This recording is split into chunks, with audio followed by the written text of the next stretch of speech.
Você já se perguntou como seria viver numa igreja onde a doutrina é sólida, a comunhão é verdadeira, os dons fluem e a adoração enche o ambiente com a presença de Deus? Você já se imaginou numa igreja assim? Pois é, esse lugar existiu e tem nome, a Igreja de Jerusalém. E ainda hoje é uma realidade naquelas que copiam, que seguem a Igreja de Jerusalém como modelo. A igreja de Jerusalém não nasceu em um palácio, mas foi edificada pelo céu. Não foi estruturada por homens ambiciosos, mas foi formada por discípulos cheios do Espírito Santo. Ela não era perfeita, mas era uma igreja modelo. Nesta lição da Escola Bíblica Dominical, nós iremos viajar no tempo e revisitar as primeiras páginas da história da igreja cristã. Você vai descobrir o segredo de uma igreja que não apenas pregava, mas vivia a palavra. Era uma comunidade de fé que evangelizava com poder, mas também sentava à mesa com simplicidade e partia o pão com amor. A igreja de Jerusalém nos convida a voltar ao começo, de onde o fogo ainda queimava, a oração era prioridade e o arrependimento não era só palavra, mas era mudança de vida. Se a sua igreja ou ministério precisa de renovação e inspiração, de direção, então prepare-se, porque esta lição é um mapa para os tempos de avivamento e autenticidade da igreja odierna. Vamos juntos aprender mais da poderosa, infalível palavra de Deus. Eu quero convidar você, que ainda não é inscrito no nosso canal, a se inscrever, apertar o sininho de notificações, acompanhar as nossas ministrações aqui no nosso canal, EBD Explicada 2.0, e também participar conosco do nosso canal AD Ministério Verdade e Vida, tá bom? Que Deus abençoe sua vida e vamos juntos para mais uma aula em nome de Jesus. Queridos irmãos, vamos então para a nossa aula de número 2. Hoje nós iremos falar com vocês sobre a temática A Igreja de Jerusalém, um modelo a ser seguido. É uma lição muito rica, muito proveitosa, uma lição que todo o crente, irmãos, deveria aprender, deveria voltar-se lá à Igreja de Jerusalém, à igreja primitiva, e extrair dela as suas doutrinas, a sua vida, o seu exemplo, e então copiar e aplicar na igreja moderna. Irmãos, a igreja de hoje, ela está onde está exatamente porque se distanciou da igreja primitiva, abandonou esses princípios tão importantes da igreja primitiva. Então, eis aí a razão, o motivo pela qual é importante que a igreja de hoje olhe para a igreja de Jerusalém, para a igreja primitiva. E quando eu falar igreja primitiva, igreja de Jerusalém, entenda que são termos intercambiáveis, ou seja, são termos sinônimos para falar da mesma coisa. Então, irmãos, a igreja primitiva, a igreja de Jerusalém, ela é uma igreja modelo. Toda igreja cristã, toda igreja hoje que deseja seguir os princípios, os ensinamentos de Jesus, necessariamente deve copiar a igreja modelo que é a igreja de Jerusalém. E aí vale a pena, claro, você estudar sobre essa igreja. Ali está as primeiras páginas da história da igreja. E ali está exatamente como surgiu a igreja, como a igreja se movia, como a igreja pregava, como a igreja adorava, como a igreja se discipulava, como a igreja crescia. Então, voltar a esta passagem bíblica de Atos, capítulo 1 até o capítulo 15 em especial, onde nós encontramos propriamente ali os textos falando da igreja de Jerusalém, é de suma importância para o nosso crescimento, tá bom? Então hoje nós vamos falar sobre a igreja de Jerusalém, uma igreja que é um modelo a ser seguido, ok, queridos? Vamos então avançando aqui para o nosso texto áureo e também a nossa verdade prática. O nosso texto áureo diz o seguinte: e perseveravam na doutrina dos apóstolos e na comunhão e no partir do pão e nas orações. Nós iremos falar sobre esse texto no corpo da lição, então não vou me ater muito a ele, vou ser bem objetivo, nós iremos comentar ele na lição, tá bom? A nossa verdade prática diz o seguinte: a igreja de Jerusalém, como igreja mãe, tornou-se exemplo para as demais. Um modelo a ser seguido para todas as igrejas verdadeiramente bíblica. Aqui na Verdade Prática, você professor, que quer também trazer ali um ambiente de diálogo, de conversa com os seus alunos, de interação com eles, é importante que você fale da Igreja de Jerusalém, apontando ela, e mostrar como aponta a nossa verdade prática, esta igreja como exemplo para as demais. Hoje a gente vê muitos líderes em busca do crescimento da sua igreja, da sua denominação ou da igreja em si ter um alcance maior e geralmente se esmera-se, se debruça sobre livros de crescimento da igreja, 7 passos para isso, 10 para aquilo, modelo disso, modelo daquilo, e esquece, literalmente esquece, de voltar ao início de tudo, de voltar à igreja primitiva, olhar para ela como modelo. Irmãos, não existe hoje nenhuma igreja, e aqui eu estou falando de um povo que congrega em um determinado lugar, que congrega em uma determinada localidade. Não existe hoje nenhuma igreja que possa nos servir de padrão ou de modelo melhor do que a igreja primitiva. Não tem. É você querer usar a cópia da cópia. É melhor você voltar ao original. E o original é a igreja primitiva. Ela sim é uma igreja modelo, que deve ser um exemplo a ser seguido por todas, não é por uma, é por todas as igrejas que têm como objetivo ser verdadeiramente bíblica. Tendo em vista que a igreja de Jerusalém, ela é uma igreja verdadeiramente bíblica. Então é importante, nós que queremos voltar a ser uma igreja bíblica mais próxima, que copie o modelo da igreja primitiva, é necessário que a gente conheça a igreja primitiva e nos voltemos então aos princípios que ela viveu. E aí nós temos a nossa leitura bíblica em classe. O nosso autor usa o texto de Atos capítulo 2, verso 37, até o verso de número 47. São 10 versículos, importantíssimo para a compreensão da nossa temática de hoje. Eu quero convidar os irmãos para a gente estar lendo. Se você possui a sua lição, abra a sua lição. Se você não tem lição, abra a sua Bíblia em Atos capítulo 2, dos versos de número 37 ao verso de número 47. Diga-se de passagem, aqui nós temos uma instrução tão rica, um resumo de tudo aquilo que a igreja era, vivia, pregava. E se você ler, compreender esta passagem bíblica, você vai entender o que de fato é uma igreja. O que de fato é a igreja verdadeiramente bíblica. Lendo este texto que a gente tem aqui em mãos. E a gente vai lê-lo agora, embora a nossa exposição se atenha aos versos 42 ao verso 47, nosso autor coloca aqui do verso 37 ao verso 47, que diz assim a palavra de Deus, tá bom? Ouvindo eles isto, compungiram-se em seu coração e perguntaram a Pedro e aos demais apóstolos: que faremos, varões e irmãos? E disse-lhe Pedro: arrependei-vos, e cada um de vós seja batizado em nome de Jesus Cristo para perdão de pecados, e recebereis o dom do Espírito Santo. Porque a promessa vos diz respeito a vós, aos vossos filhos e a todos os que estão longe, e a todos quantos Deus, nosso Senhor, chamar. E com muitas outras palavras, isto testificava e exortava, dizendo: salvai-vos desta geração perversa. De sorte que foram batizados os que de bom grado receberam a sua palavra, e naquele dia agregaram-se quase 3.000 almas. O verso de número 42 diz assim: e perseveravam na doutrina dos apóstolos, e na comunhão, e no partir do pão, e nas orações. E cada alma havia temor, e muitas maravilhas e sinais se faziam pelos apóstolos. Todos os que criam estavam juntos e tinham tudo em comum.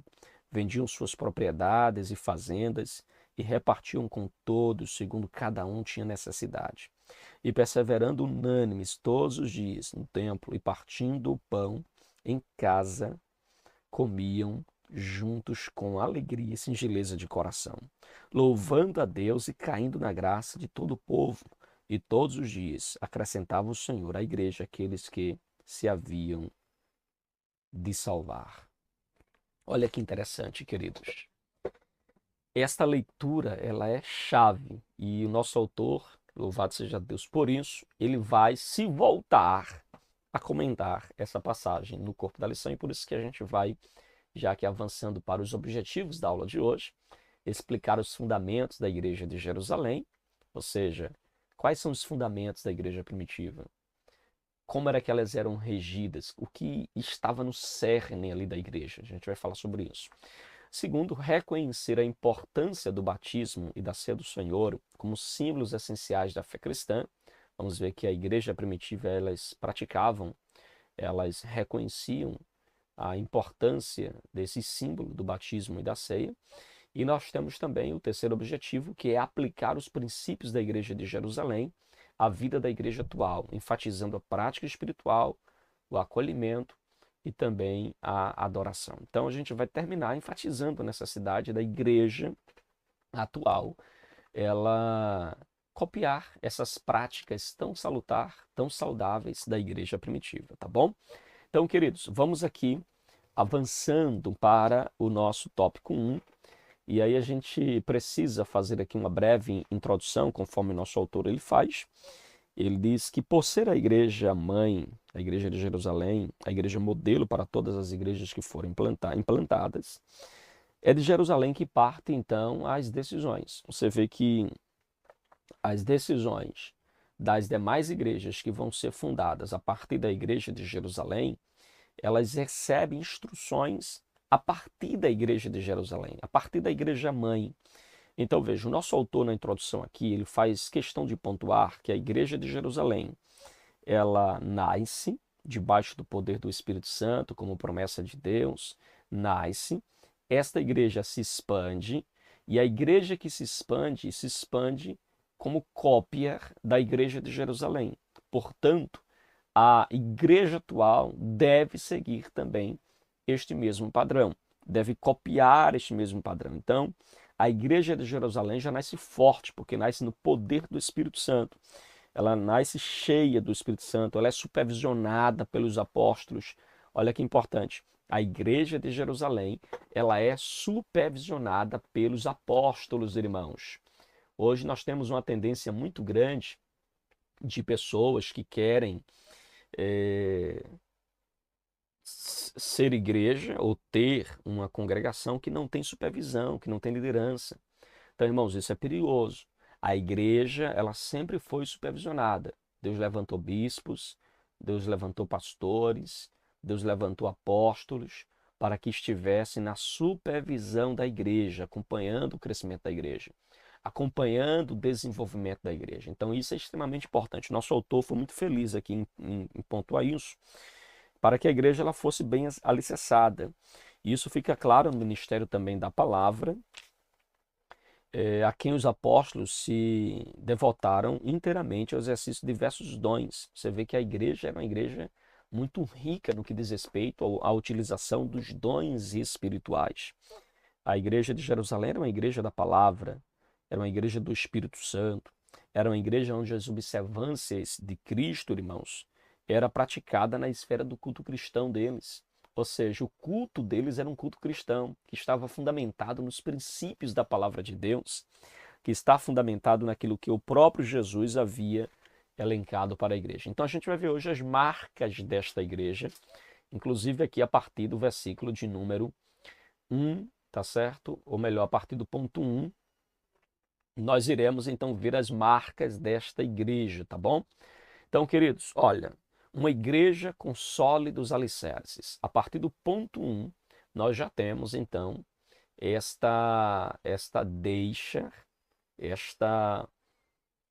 base sólida da igreja. Então, vamos ver quais são as bases sólidas desta igreja, em que esta igreja está fundamentada. Primeiro, irmãos, o nosso autor pontua, uma igreja com fundamentos doutrinários. Olha que interessante, essa igreja, ela não vive sem norte, ela não vive sem direção, ela não vive sem um mapa, sem um GPS espiritual. Esta igreja, ela tem um fundamento, e o fundamento primordial desta igreja é o fundamento doutrinário. O texto de Atos, capítulo de número 2, capítulo 2, versículo de número 42, diz que elas perseveravam na doutrina dos apóstolos, irmãos. Esta igreja perseverava na doutrina dos apóstolos. Lá em Atos capítulo 1, no versículo de número 2, também nos é dito que Jesus deu à igreja mandamentos pelo poder do Espírito Santo. Então veja, Jesus dá à igreja mandamentos. E agora em Atos capítulo 2, 42, a igreja está perseverando, ela continua, ela não se move, ela não sai do fundamento, não sai da doutrina. Então é uma igreja que tem doutrina. E, claro, a palavra doutrina tem se desgastado na atualidade. Muitos falam de doutrina, de culto de doutrina, como um culto onde se fala de usos e costumes. Irmãos, doutrina não é usos e costumes. Doutrina é, então, um conjunto de ensinamentos deixados por Jesus à sua igreja. E os apóstolos perseveravam na doutrina. A palavra doutrina, inclusive, do grego didaquê, essa palavra significa instrução, significa ensino. Então, a igreja primitiva, ela perseverava no ensino, perseverava na instrução, perseveravam na doutrina, irmãos. Eu penso que é isso que está faltando na atualidade. A igreja precisa perseverar na doutrina. Ela precisa ser uma igreja que tem fundamentos doutrinários. Uma igreja que tem um conjunto de doutrinas nos quais crê, nos quais persevera, nos quais ensina. Então veja o ponto 2, diz que os apóstolos perseveravam na doutrina dos apóstolos. Ou seja, eles perseveravam na doutrina. Perseveravam na instrução. Eu acho interessante que alguns irmãos de vez em quando me abordam assim, pastor, o senhor prega ensinando. O senhor prega ensinando. Eu fico pensando, sabe assim, será que o irmão não entendeu o que é pregação? Será que ele pensa que pregação é jogar palavras ao vento? Soltar um monte de palavras desconexas, ou de frases de efeitos, ou jargões evangélicos, ou palavras motivacionais soltas?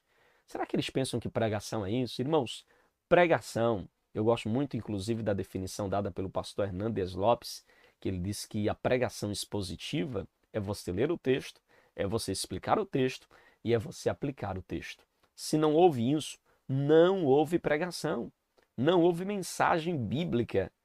E aí você vê que a pregação precisa ter isso, a leitura do texto, a explicação do texto e a aplicação do texto. Então, queridos professores, alunos da escola dominical, é extremamente importante que a mensagem ela seja instrutiva, que a pregação ela tenha ensino, que ela tenha instrução, que você aprenda, que você cresça, que algo fique plantado no seu coração a partir da instrução. Caso contrário, não houve pregação. Se o pregador ler o texto, pastor, já é uma pregação? Não, porque se ele ler o texto e depois ele fecha a Bíblia e viaja para nunca mais voltar para o texto, não houve pregação. Não houve. Se o pastor ler o texto, explicar o texto, mas também não aplicar o texto, a pregação está incompleta. A igreja não vai entender o que fazer com aquilo que ela ouviu. Então é preciso aplicar o texto. Compreende? Assim também não podemos ler o texto e já ir aplicando o texto sem explicar o texto, porque as pessoas não vão entender o que fundamenta aquelas aplicações. Então, irmãos, a igreja primitiva era uma igreja da palavra. Era uma igreja cheia do Espírito Santo? Sim, mas isso não inibe ou não exclui a perseverança na palavra. Um dos perigos que nós encontramos hoje é de muitas igrejas que buscam o poder do Espírito Santo a parte da palavra, distante da palavra. Mas veja que a igreja primitiva era uma igreja que perseverava na doutrina dos apóstolos. A igreja precisa, irmãos, estar firme, estar sólida, estar firmada na palavra, irmãos.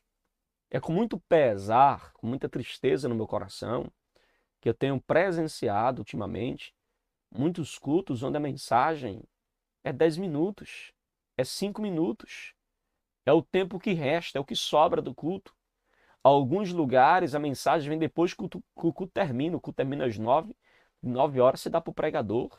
O povo está ali com o corpo presente, mas a mente já foi embora, porque já terminou o culto. Então, irmãos, É extremamente importante que nós venhamos ter cuidado com estas questões. A mensagem no culto é importante. A igreja está fundamentada na doutrina é importante. Nosso autor, no livro, até ele fala da ortodoxia, que é a doutrina correta. Essa igreja está fundamentada na doutrina correta. Ele também fala da ortopraxia, que é uma igreja que está também fundamentada na prática correta, ou seja, a igreja vivia aquilo que pregava. E ele também fala de ortopatia, que é uma igreja que tinha os sentimentos corretos com a doutrina. Entende? A igreja está envolvida tanto intelectualmente, como na prática, como também nos sentimentos. Sentimento, prática e intelecto, tudo envolvido.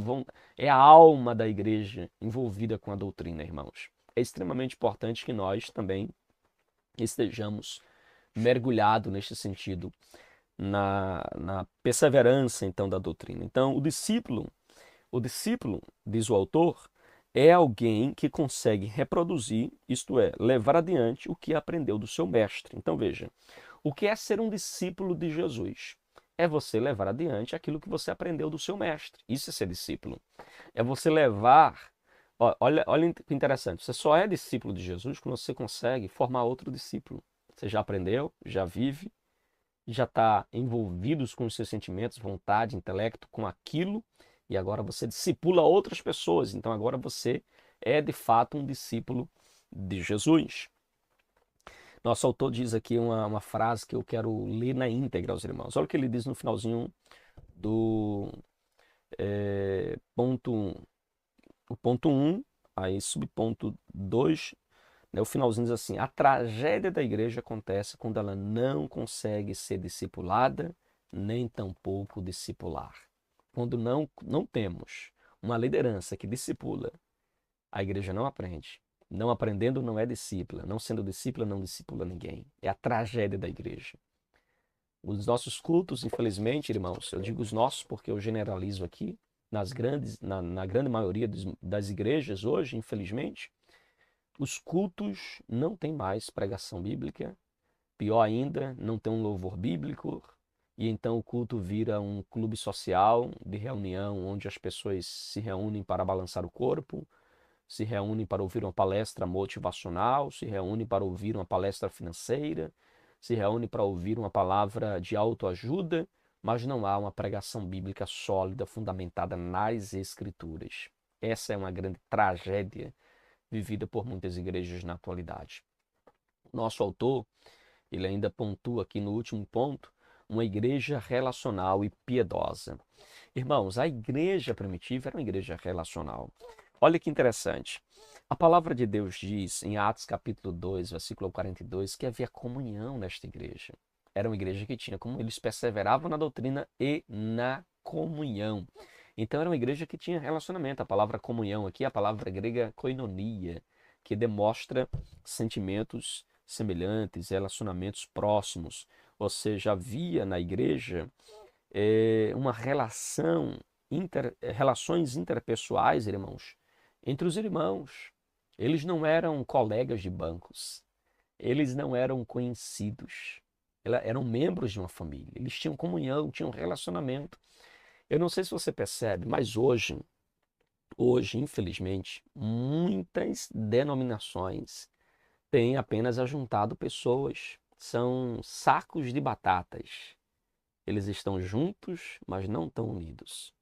As pessoas estão reunidas, estão ali domingo após domingo se sentando do lado uma da outra, mas a maior prova de que eles são sacos de batatas e não estão unidas como um purê, sabe o que é?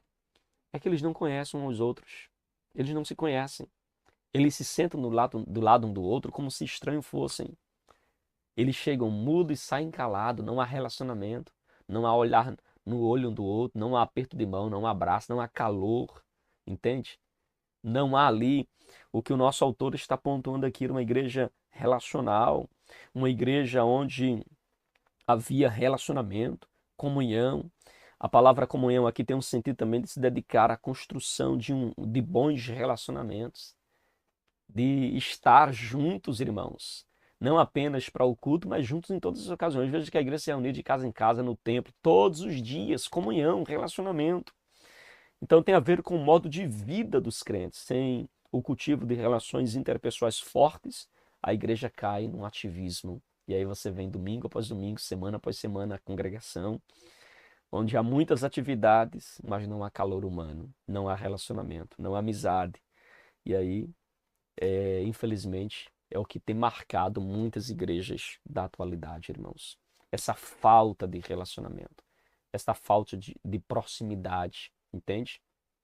Então, queridos, a igreja de Jerusalém tinha como característica a perseverança na doutrina, na comunhão, e o nosso autor também diz que elas perseveravam na oração. Meu Deus! A igreja primitiva tinha vida piedosa, tinha vida de oração. E se nós lermos o livro de Atos dos Apóstolos, vamos perceber, irmãos, que uma das marcas primordiais desta igreja é exatamente o quê? Oração. Esta igreja é uma igreja que ora. É uma igreja que nasce na oração, vive na oração, caminha na oração constantemente. Se você é uma leitura rápida, vai ver isso claramente. Em Atos 1, a igreja está orando, está reunida, perseverando em oração. Em Atos 2, a igreja recebe o Espírito Santo em oração. Em Atos 2, 42, 43, mostra a igreja em oração. Atos 3, Pedro e João subiram juntos à hora da oração. Atos 4, 31, o lugar em que a igreja estava reunida se moveu porque a igreja estava orando. Em Atos capítulo número 5, irmãos, nós temos também os apóstolos que sofreram perseguições, que apanharam porque estavam pregando o evangelho, mas havia uma igreja, um povo que estava orando por ela. Em Atos capítulo 6 nós temos a igreja, os apóstolos se reunindo com os irmãos dizendo assim, olha, vocês vão se dedicar ao cuidado das viúvas, enquanto nós, os apóstolos, nos dedicaremos à oração e à palavra. Atos 7, a igreja mostra ali Estevão sendo apedrejado e ele ora. Atos 8, Atos 9. E aí segue, irmãos, uma igreja que está em constante oração. Oração, oração, oração e oração. Agora, me responda uma pergunta. Me responda uma pergunta. Qual o culto que mais está vazio hoje, irmãos? Olhe para a sua denominação. Olhe para os cultos da sua congregação. Quais são os cultos que menos os crentes frequentam? Sabe qual é? Geralmente a igreja tem 4 cultos primordiais. É o culto de oração, é o culto de ensino, 3 cultos. E o culto da família. É assim? Eu falei 4 porque tem escola dominical. Então veja, temos culto de oração, culto de doutrina, culto da escola dominical e o culto do domingo à noite, culto de pregação ou culto da família. Qual desses cultos aqui é os menos frequentados, irmãos? Me diga. Me responda. Com certeza, o culto de oração deve estar liderando a ausência dos irmãos. Deve estar liderando. Depois vem o culto da escola dominical. Depois vem o culto de doutrina. Os 3 cultos que mais deveriam ser abraçados pela congregação têm sido os cultos mais desprezados da congregação. Isso eu estou falando das igrejas que ainda têm esses 4 cultos. Há muitas igrejas que trocaram o culto de oração pelo culto da campanha. Há igrejas que trocaram o culto da palavra pelo culto dos milagres. E aí você vê para onde está caminhando a igreja. Uma igreja que não tem oração, uma igreja que não tem palavra. E então, irmãos, a igreja primitiva é uma igreja que perseverava na oração, na comunhão, na doutrina dos apóstolos. É extremamente importante nós observarmos essa prática da igreja primitiva, que deve ser uma prática também presente na igreja atual. Se nós somos uma igreja verdadeiramente bíblica, nós precisamos aderir a esses princípios. Nós precisamos guardar esses princípios, irmãos. Então a igreja primitiva vivia em oração. A igreja de Jerusalém orava, assim como eu citei para os irmãos alguns textos que faz menção à prática da oração na vida da igreja. E aí nós temos a sinopse do ponto 1. A igreja de Jerusalém tinha como característica a perseverança na doutrina, na comunhão, na oração. Isso fazia dela uma igreja piedosa, uma igreja santa, uma igreja separada. Amém, queridos? Alguma pergunta? Alguma dúvida? Tranquilo? Vamos avançando então para o nosso próximo ponto, que é uma igreja observadora dos símbolos cristãos. Nós temos então Pedro pregando uma mensagem poderosa, uma exposição cristocêntrica. Jesus é o centro da mensagem de Pedro em Atos capítulo 2. E depois da mensagem, nós temos então, no nosso texto inclusive diz, que depois que eles ouviram a mensagem, eles compungiram-se em seu coração e perguntaram a Pedro e aos demais apóstolos: que faremos, varões? Depois de ouvir a mensagem, eles perguntaram: o que é que nós faremos agora? Qual deve ser a nossa reação diante dessa palavra? O que é que eu posso fazer agora? E então Pedro diz: arrependei-vos. Arrependei-vos. Cada um de vós seja batizado em nome de Jesus Cristo para o perdão dos pecados e recebereis o Espírito Santo. Então veja, irmãos, a igreja primitiva era uma igreja que observava os símbolos cristãos. Havia o batismo na igreja. Quando Pedro prega, logo chama ao arrependimento, logo Pedro chama ao batismo. É importante nós frisarmos que hoje a igreja prepara um discipulado de 3, 6 meses ou um ano para depois batizar. Nada contra, é importante porque é um preparo para que a pessoa adentre realmente para ou vá realmente ao batismo consciente da fé e compreendendo a fé. Mas percebemos que a pregação do evangelho, pregada com fidelidade, esclarecendo o plano da salvação e tendo as pessoas se arrependido, tendo crido no evangelho, essas pessoas podem ser batizadas. E o batismo, o que é o batismo? Nosso autor pontua com muita clareza que o batismo ele é exatamente uma confirmação pública desta fé. Então, o batismo é uma confirmação pública da nossa fé em Cristo. Assim, o batismo era um testemunho público de que a pessoa havia se convertido, diz o nosso autor. Então, no primeiro sermão de Pedro, logo após o sermão, houve arrependimento, houve conversões e então houve o batismo com o Espírito, o batismo nas águas, perdão. Então veja que a igreja era uma igreja que batizava. O batismo fazia parte da liturgia também da congregação. Inclusive, Martim Lutero e outros reformadores pontuaram que um dos elementos da igreja verdadeira é o batismo.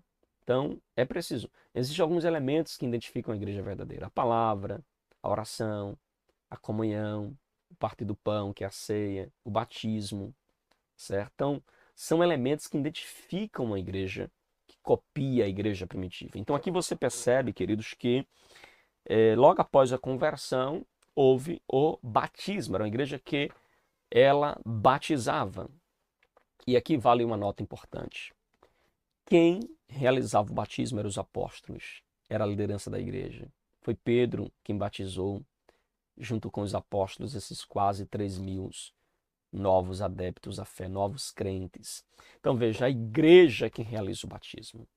Eu estou falando isso, irmãos, porque nós estamos presenciando um tempo tão difícil, onde pessoas não autorizadas, pessoas que não foram separadas ao ministério, pessoas que não são vocacionadas ao ministério, pessoas que não têm o dom pastoral, que não foi designada ao ofício de presbítero, de pastor, evangelista, mas eles estão batizando, irmãos. Olha o tempo que nós chegamos. Eles estão batizando. Eles nem congregam, mas batizam. Então, olha como é importante você entender que o batismo era uma prática da igreja, realizada pela liderança da igreja.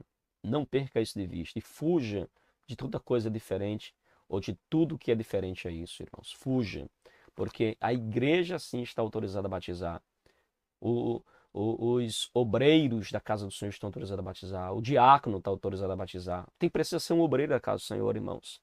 Não pode ser um batismo feito na esquina por alguém que você nem sabe se de fato professa a fé em Jesus, compreende? Então, irmãos, o batismo fazia parte da igreja primitiva. Outra coisa importante a se dizer sobre o batismo, eu sei que muitos se questionam: pastor, qual a forma de batizar? Não é o foco aqui. O foco é que a igreja batizava.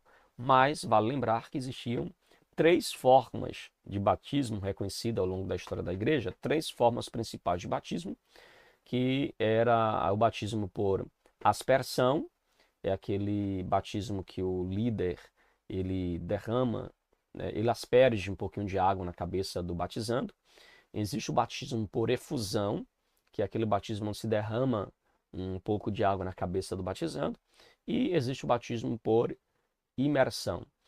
Eu, particularmente, batizo por imersão, não vejo nenhum problema nas outras formas de batismo, mas o batismo por imersão nos parece ser mais coerente com a verdade bíblica, tendo em vista que a palavra batizar, a palavra grega baptizo, é uma palavra que significa imergir, molhar completamente. Então, penso que o batismo nas águas por imersão, ele é mais coerente com o significado da palavra e mais coerente com o contexto da igreja. Mas claro, irmãos, que dependendo das circunstâncias, imagine você estar num local árido, seco, que não tem tanta água, e seria um desperdício muito grande. Ou até não teria água suficiente para batizar, não vejo nenhum problema batizar de outras formas. Ou imagine, por exemplo, que a gente ganha alguém para Jesus, está no leito de um hospital, não pode mais sair dali, está dali, aguardando apenas partir para estar com Jesus, mas a pessoa quer se batizar, quer testemunhar isso, quer dar o seu testemunho público. E agora? Como é que eu faço? Tiro os aparelhos, levo num tanque batismal, levo num rio, levo numa praia. Vou batizar essa pessoa assim? Claro que não tem como. Então a gente usa outros métodos, outras formas de batismo. Qual o problema? Entende? Então, quando não é possível batizar por imersão, não vejo nenhum problema batizar por efusão ou por aspersão. Compreende? Isto é uma opinião minha, tá bom? É uma opinião minha. Isso, tem igrejas que não fazem isso.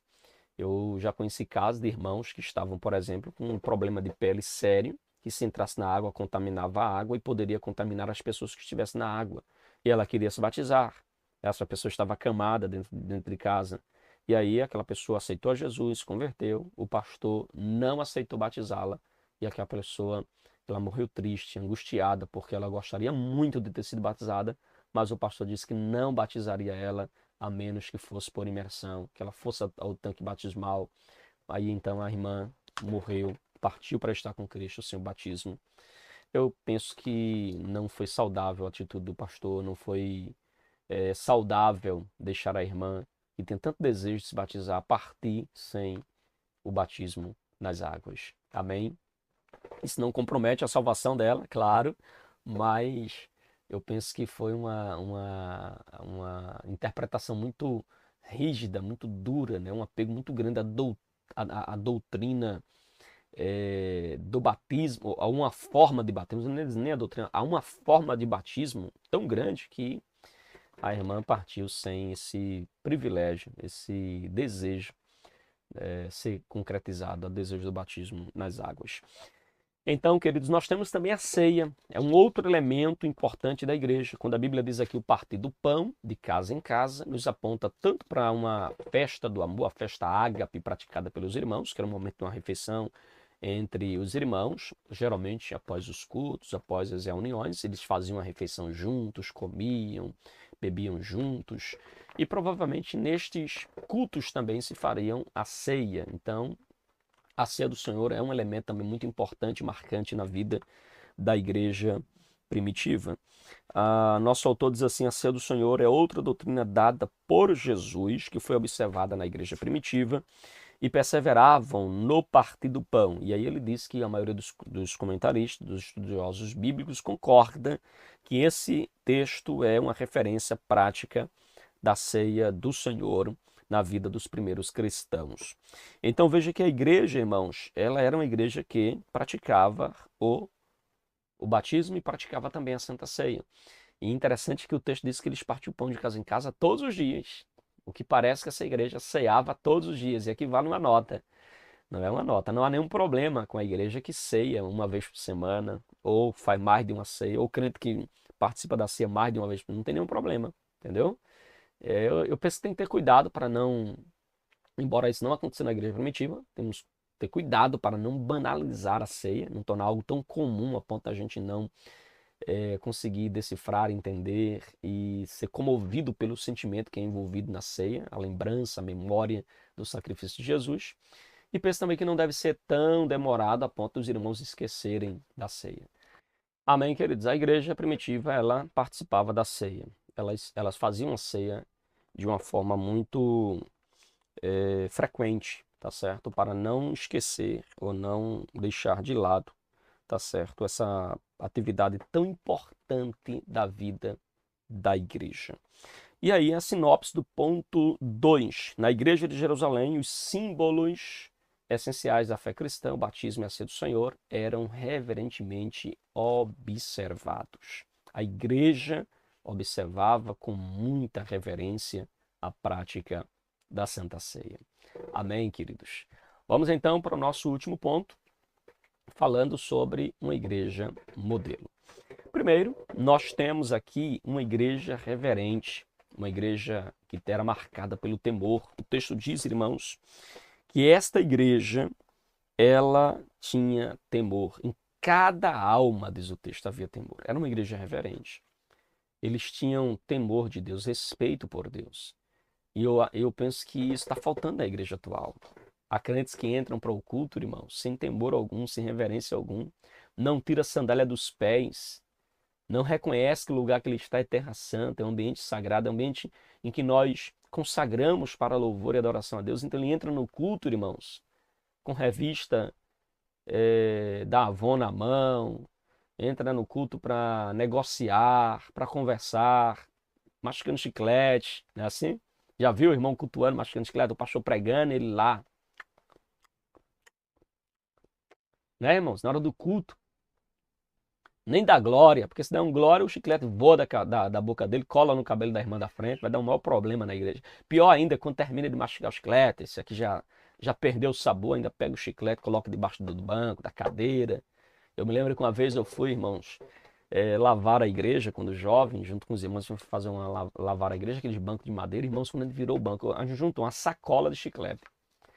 E quando eu comecei a lavar o banco, eu disse, pronto, aqui atrás, no meio da igreja, tem tanto chiclete assim, quando chegar nas crianças, no dos adolescentes, misericórdia. Mas pasmos, irmãos, no das crianças, no dos adolescentes e no dos jovens não tinha nem tanto. Sabe onde mais tinha chiclete, irmãos?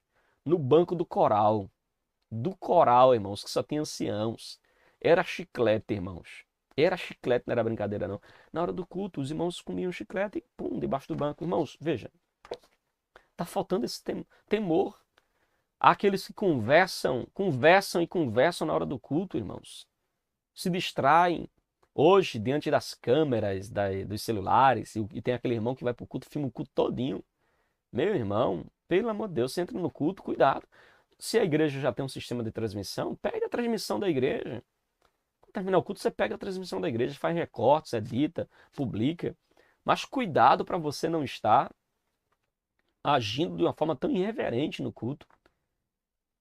Aí você se levanta, vai tirar foto, senta de novo, tira outra e senta e levanta, e aquela coisa toda, vai no banheiro, vai tomar água, e um levanta. Meu irmão, reverência. Na hora do culto, reverência. Amém? Era uma igreja também cheia dos dons. Você vê que havia curas, milagres, muitas maravilhas era feita no meio da igreja, irmãos. E eu penso que esse conjunto de coisas fundamentais que havia na vida da igreja é o que trazia esses resultados. Uma igreja que tinha milagres, que tinha o mover do Espírito Santo de fato. Uma igreja que tinha curas, que maravilhas eram feitas. O texto é muito claro em nos apontar, irmãos, que havia sinais e maravilhas. Ou seja, os dons do Espírito Santo eram utilizados na igreja. Os dons do Espírito Santo eram evidentes na vida da igreja. Isso é muito importante de se observar. Os dons espirituais ornamentavam a vida da igreja, irmãos. Compreende? E aí nós temos também uma igreja acolhedora. Veja que a igreja primitiva, a Bíblia diz que todos os que criam estavam juntos e tinham tudo em comum. Eles vendiam suas propriedades de tal forma que não havia necessitados na igreja. Meus irmãos, por igreja acolhedora, aqui você tem uma igreja receptiva, você tem uma igreja que caiu na graça do povo, você tem uma igreja que tinha tudo em comum, você tem uma igreja que dividia seus bens, uma igreja que praticava a generosidade, as obras sociais, irmãos. Você consegue ver isso na igreja atual? Você consegue ver uma igreja que é receptiva, que recebe você com muito amor, carinho, uma igreja que realmente ela tem tudo em comum, não há necessitados entre eles? Será, irmãos? Será que a nossa comunidade consegue distribuir os nossos bens de tal forma que ninguém fique para trás? Quem trabalha ajuda quem não trabalha? Não é sustentar o preguiçoso, me entenda. Não é sustentar aquele que não quer nada com a vida. A este a gente dá a vara, a este a gente dá o anzol para ele aprender a pescar. Mas há irmãos que estão desamparados, que outrora estavam trabalhando direitinho, de repente perderam o emprego, está desamparado, estão passando necessidade. E nós, como igreja, não podemos deixar essas pessoas para trás, irmãos. Não podemos. Devemos estender as mãos através dos dízimos, das ofertas, das doações, de uma campanha para ajudar essas pessoas. A igreja precisa, de alguma forma, fazer, né, a sua contribuição, a sua ajuda para a vida dessas pessoas. Então, ela é uma igreja acolhedora. E está faltando isso também na igreja atual, viu, irmãos? De um modo geral, não todas, há muitas igrejas que são extremamente acolhedoras. Eu louvo a Deus por algumas igrejas que eu tenho ido, que eu vejo e percebo como elas são acolhedoras, irmãos, como são. E eu poderia citar inúmeras delas aqui. Então, irmãos, nós temos também aqui uma igreja adoradora. Havia louvor nessa igreja, havia adoração nessa igreja. O povo louvava a Deus.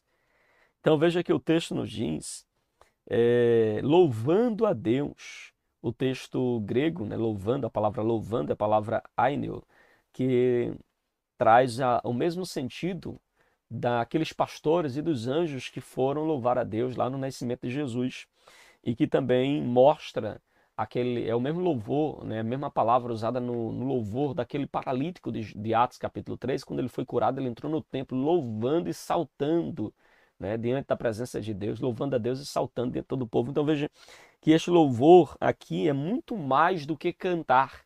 Este louvor aqui é, na verdade, você adorar a Deus, rendendo graça e uma entrega total a Ele. É o reconhecimento da grandeza de Deus e também dos seus feitos poderosos, irmãos. Então, a igreja era uma igreja adoradora. Nós, como igreja, precisamos ser uma igreja adoradora. Uma igreja cujos louvores estão centrados na palavra, uma igreja cujos louvores não é para massagear o ego dos seus ouvintes, mas é um louvor para alcançar e tocar o coração de Deus, exaltando sua grandeza e os seus feitos. Então, os princípios da igreja de Jerusalém nos ensinam a viver a dimensão espiritual do acolhimento e da adoração. Amém, queridos?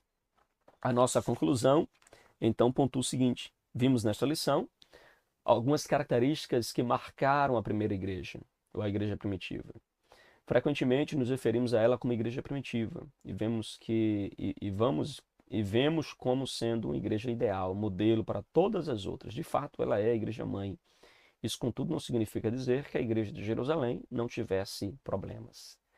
Não é que a igreja não tinha problemas, viu, irmãos? É importante que eu estou falando aqui da igreja, talvez você esteja já construindo na sua mente uma igreja perfeita, uma igreja sem erros, uma igreja sem divisão, uma igreja sem briga, uma igreja sem contenda.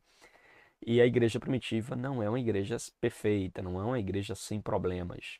Mas sabe o que é interessante, irmãos? É que esta igreja, apesar dos problemas, ela é uma igreja que tem muitos desafios, mas é uma igreja que se perdoa, é uma igreja que se ama, é uma igreja que está unida, é uma igreja que o nome do Senhor Jesus e a motivação pela qual eles pregam o evangelho é o que reina na vida desta igreja. Então veja, unidade, claro, não é uniformidade.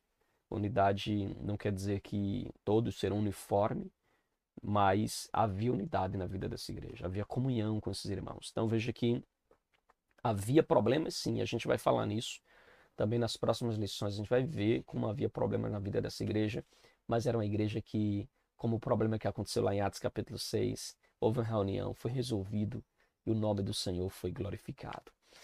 Queridos irmãos, vamos então para a nossa frase final, que eu sempre deixo aqui para os irmãos. A igreja de Jerusalém não é um monumento do passado, mas um espelho do que a igreja de hoje pode voltar a ser. Não perca isso de vista. A igreja de Jerusalém, a igreja primitiva, não é um monumento histórico, não é algo para a gente visitar e relembrar como um velhinho na cadeira de balanço. Oh, que saudade da igreja de Jerusalém, da igreja primitiva. Não.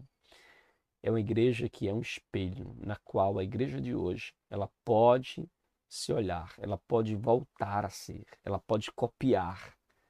Entende? Então, a igreja de Jerusalém é uma igreja modelo. Que possamos adotar os princípios, os ensinamentos desta igreja e aplicá-la na atualidade. Amém, queridos? Que Deus em Cristo nos ajude, que Deus em Cristo nos abençoe. Nós chegamos então ao finalzinho de mais uma aula para a glória de Deus, tá bom? Meus queridos e amados irmãos, chegamos ao finalzinho de mais uma pré-aula aqui do nosso canal EBD Explicada 2.0. Que Deus continue abençoando sua vida. Muito obrigado por ter ficado conosco até aqui, tá bom? Um abraço para você, que Deus te abençoe. Compartilha, coloca no grupo da escola bíblica, compartilha com os seus amigos, com os seus alunos, seja um multiplicador desse trabalho e nos ajude a levar a palavra de Deus mais além, tá bom? Fica na paz, que Deus te abençoe, em nome de Jesus.